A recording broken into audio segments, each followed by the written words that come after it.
Alright, this one's gonna be on catt, aka Cast All the Things. It is a terminal program to send URLs or links to videos and stuff like that to your Chromecast so you can play it. So that's what we're gonna do here.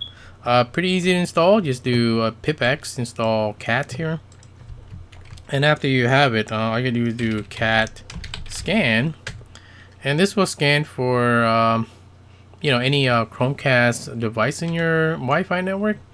And believe it or not, my NVIDIA Shield has a Chromecast built in, which I forgot it did because I haven't used Chromecast in a while. But here you go. This is how you would add it to your default device. So after you find it, right, you want to add that one as your default. So set default here, right?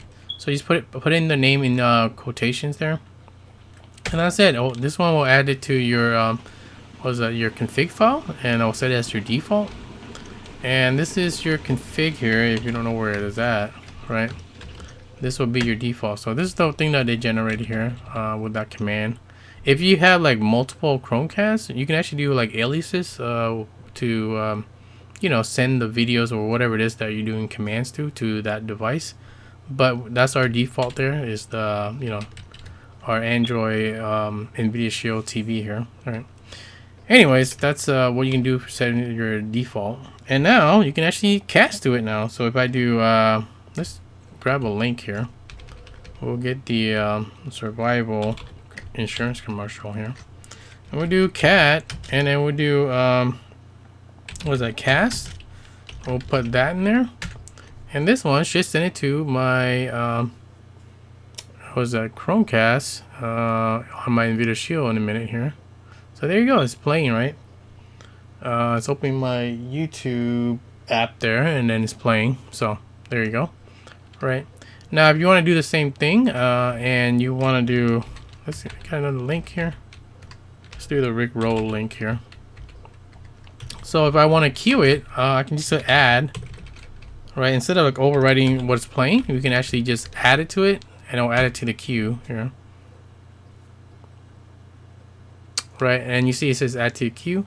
You can do it for websites too. So if I want to queue a website or something like that, let me see. We got a website down here. They got an example right here. So you can do something like this. You can cast a site, and you can actually do like videos too. Let me see, where's the example. Right, if you have like a a regular video, you can do. I don't think it supports all the all the file types out there, but most videos like MP4s or maybe like H.264 or something like that should work. I personally don't use it, but there you go. Anyways, that's pretty much it for the program. It's really cool. If you're you have a Chromecast that you hardly ever use. I don't use the Chromecast, but I was writing scripts to use it in my W3M and stuff like that. So that's why I can do, let's say for example, this one here. What was that one? This one here. I can do cast, and I can add it to my Chromecast. Here, look at this. Right.